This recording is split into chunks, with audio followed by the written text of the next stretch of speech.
It was like 8:30, 9 o'clock, and I said, let's get out of here. And I no sooner said that, and we hear Moose grunting, and he's close, like he's within 300-400 yards of us, and he's coming strong. And again, I would have shot him 10 times before Bruce pulled the string on him.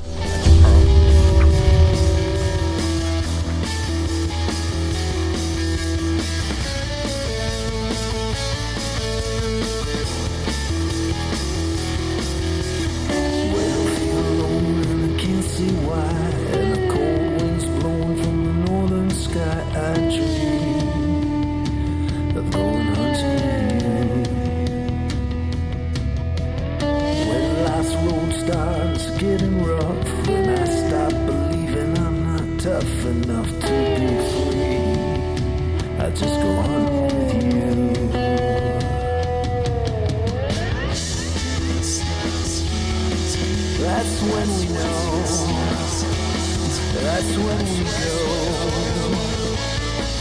when it's just us hunting.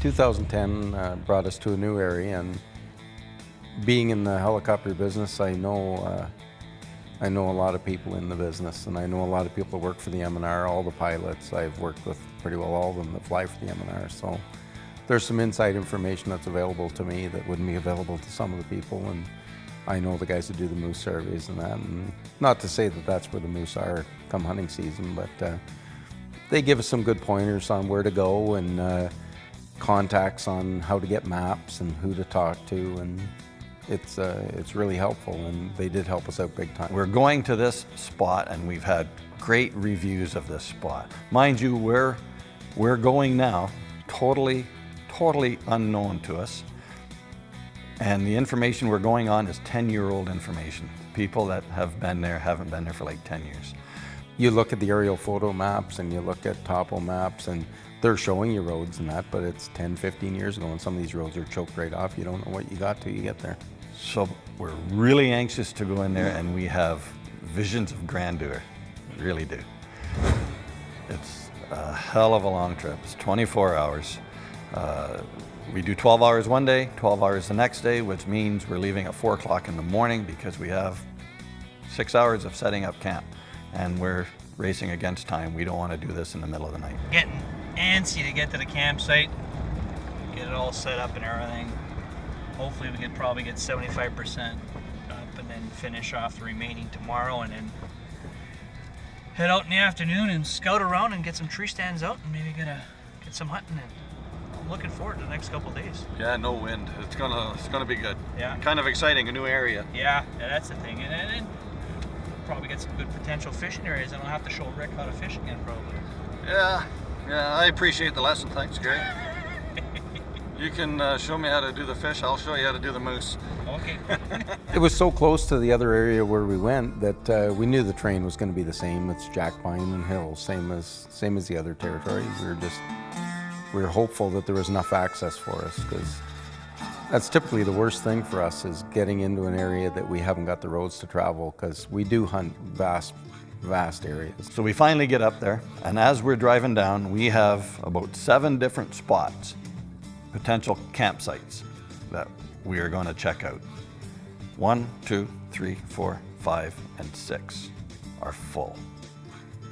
We don't know if they're fishermen, we don't know if they're hunters. We do know it's really taking the wind out of our sails. We got one last spot to find.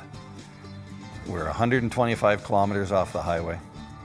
We got to turn off this gravel road down this little trail, another 4 miles, to check out to see if we can use this camp. And if there's somebody there, we really don't know what we're going to do. Anyhow, as luck would have it, it was empty. Well, slowly but surely we're getting there. Starting to look like a campsite. Still got a pile of junk piled up out here. As you can see, the tents are starting to take shape. Carl's in there wiring the lights, doing the final touches on the wood stove at that end, and we'll put the next wood stove in. She's tarped, we can start moving in. Starting to look like home. So we went in there and we started setting up our camp, and that brings us right into opening morning, which typically we don't hunt. Everyone else has gone out hunting, we're still setting up our camp. We have to scout the area up, so there's no reason to get up at 5 o'clock in the morning. We take our time on the Saturday and then we go out.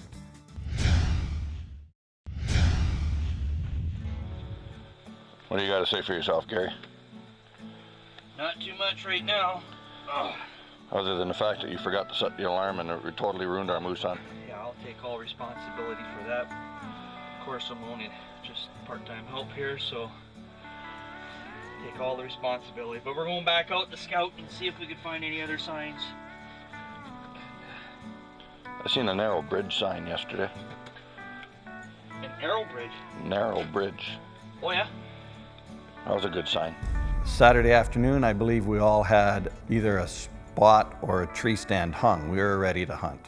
We basically, like, not that I want to brag, but we seem to have a knack for finding good moose area and fairly quickly, and we've been really successful at it. And we seem to know what we're looking for, and as soon as we saw the spot, we thought, geez, this is a great spot. Yeah, sometimes you can hunt for 10 days and not have this happen, but this particular year, we didn't answer the first night.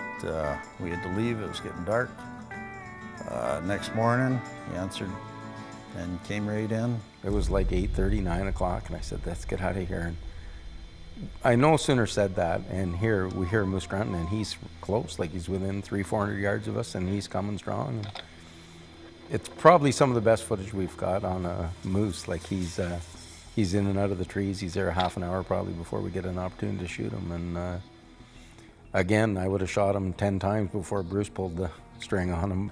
I know Carl can get a little impatient. He's always there, shoot, you know, and I like to wait and get a little more film footage, try and sneak him in. Unless there's an opportunity, he's gonna spook. If he's gonna circle downwind to us and smell us and then bolt, you know, you gotta move fast and take the shot opportunity as soon as you can. Some of them are real spooky and jittery and they'll bolt on you. So you gotta watch, look at their body language and try and read them.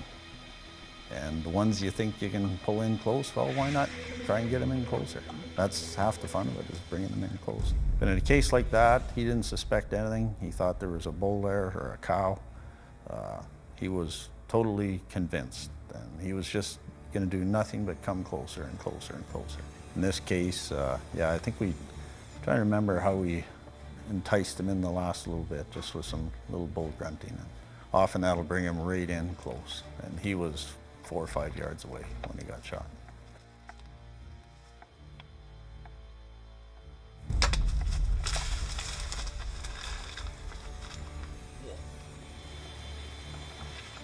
"8:45, I get a call on the radio, and there's a moose down." It was that quick. It was like, holy smokes. We had 2 tags that year, and we had them with us for the first week, but we told Kevin and Serge, who were pulling in on Thursday, we're not gonna fill the second tag until you guys come up, because it's just too far to drive to find out your hunt's already over.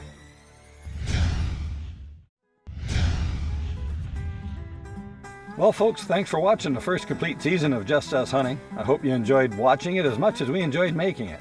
And I'm sure you know by now, our trophies are measured in memories, not inches. Anyhow, hunting season's just around the corner. It's coming up faster than you realize. You'll be throwing up tree stands sooner than you think. And I want you to promise me one thing. When you're in that stand, make sure you're harnessed off. There's enough harnesses on the market now that'll keep you safe. They all do the same thing, and that saves your life. And that is your final Just Us Hunting tip of the week.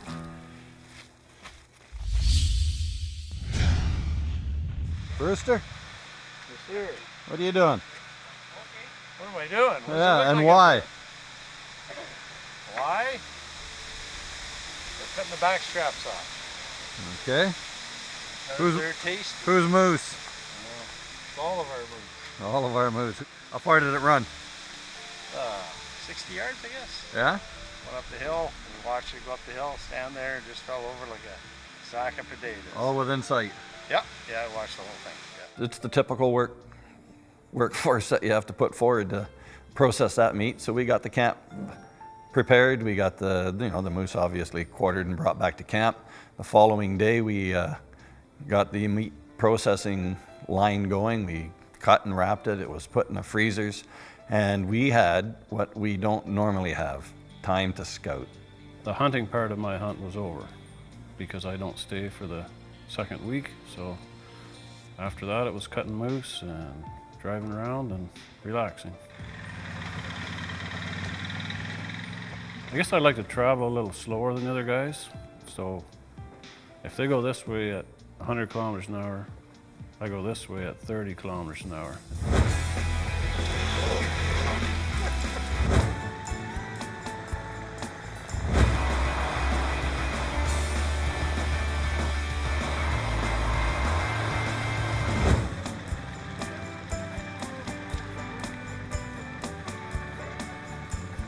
So we scouted this area. It was a brand new area. We had absolutely no idea what to expect.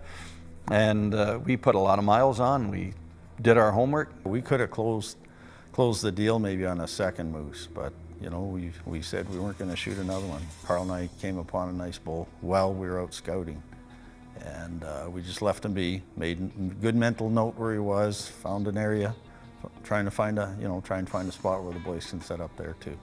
We had some good spots set up, and we had spots set up for Serge and Kevin when they arrived.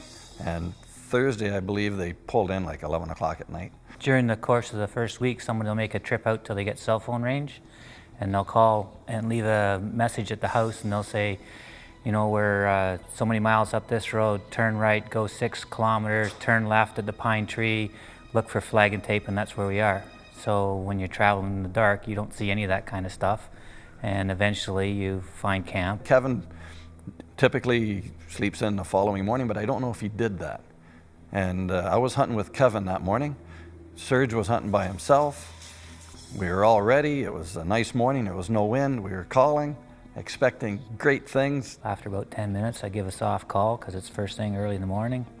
Give a soft call. It's just getting light. And all of a sudden on the radio, moose down. So anyways, we're done. Total hunting time in 2 weeks was probably less than 4 hours. So it was a great hunt, but it was a bad hunt. You'd like to have a little more time out there. I'll be right back with my guide, Rick Marchand, on Just For Us Hunting. Just for us hunting? Just For Us Hunting. What is it called? I'm Rick Marchand, and you're watching Just Me Standing.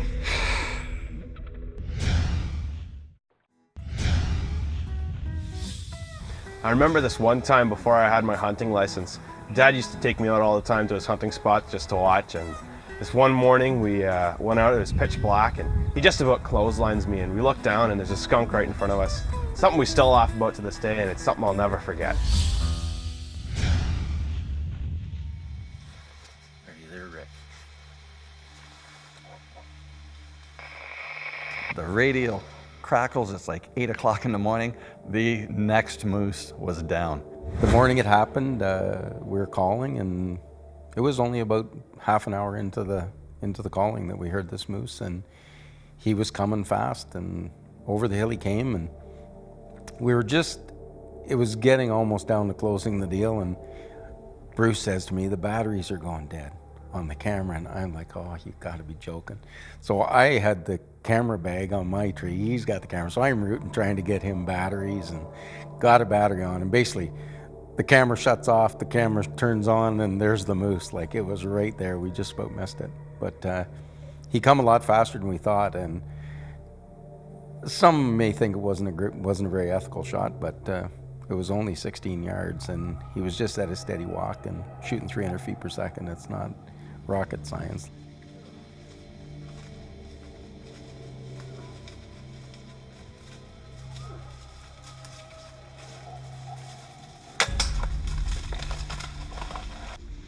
In retrospect, I did shoot a little bit high, and he went probably 250 yards, but we did find him, and he was a dandy moose again.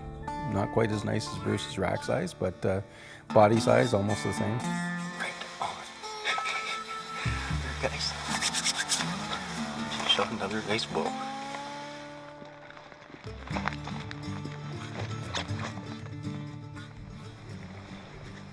Well, here he is after quite a tracking job. We shot him up there in those spruce trees. He's come about 250 yards. He couldn't have made it another 35 yards out of the swamp, but he's right in the middle of this thing. But we'll get him out.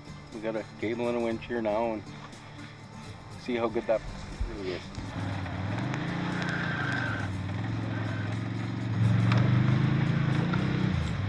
There we go. We're 6 inches further than we were. Once he gets laid out on the side, he'll skid easier.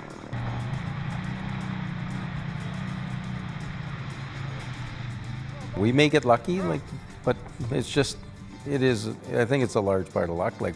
How do you decide who goes where? We looked at the maps and Rick said, I'm gonna hunt behind the camp. We said, okay, well, we'll go north.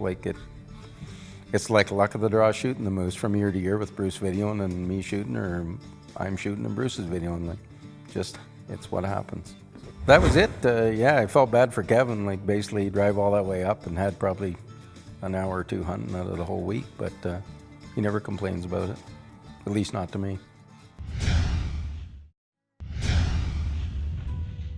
Got my first bow when I was 5 years old. It's a piece of maple with a string, and I shot sticks from it. I've taken moose, deer, bear, coyotes, turkey.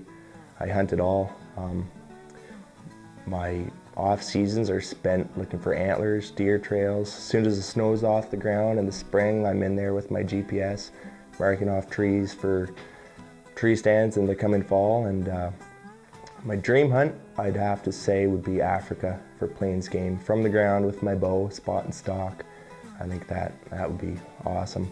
I'm Max Sturzen, and this is my profile. The moose were done. We already had them cut up. You're not going to waste that time. We're out there and we're scouting around.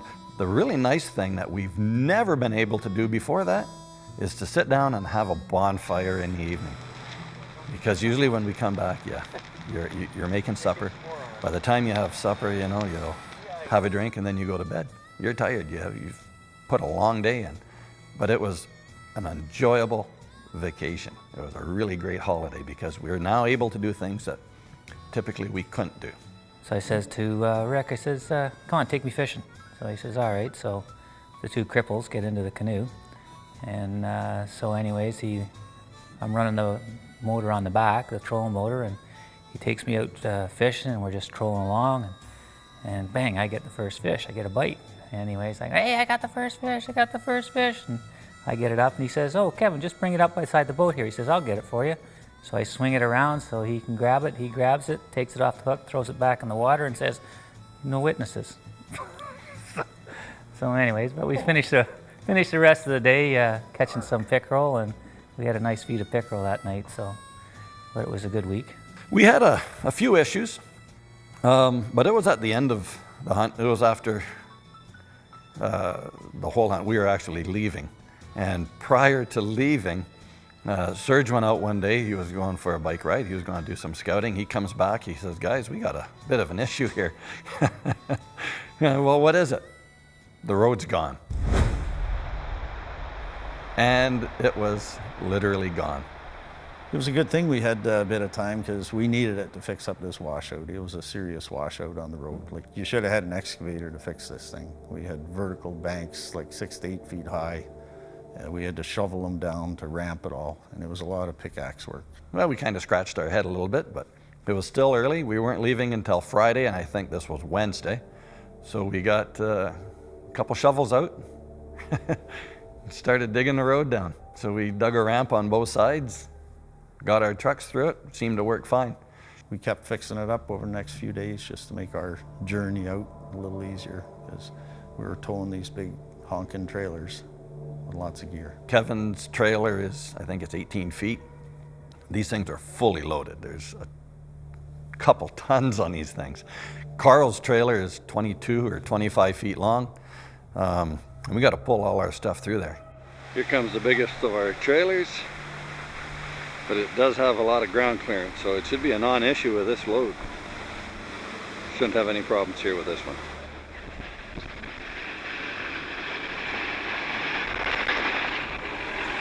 I lied. Kevin's trailer isn't as high as Carl's, so as he was going through there, the electrical wiring got ripped off, the electric brakes got buggered up. So we had a little bit of work, or not we, Kevin, because he says I'm a little thick. So he was down there, he fixed up his wiring, he got his brakes working again, but it was a temporary fix. He had to do that 2 or 3 more times before we got to the highway. There's rocks on the road and they just come up and just smash everything. I got 2 bin axles underneath that trailer right now. We always plan to go back. You spent an awful lot of time, you invested a lot of money in this area to learn it. And the more you learn it, the more intimate you are. And next year when you come up, you know the moose are going to be here, there, there. You can now pinpoint that and refine it. If you have videos of your hunts and would like to see them right here on this show, go to our website, justushunting.com, and email me directly. Who knows? Maybe one day you'd see your hunts right here on Just Us Hunting. When I feel alone and I can't see why, and the cold wind's blowing from the northern sky, I dream of going hunting. When life's road starts getting rough, when I stop believing I'm not tough enough to be free, I just go hunting.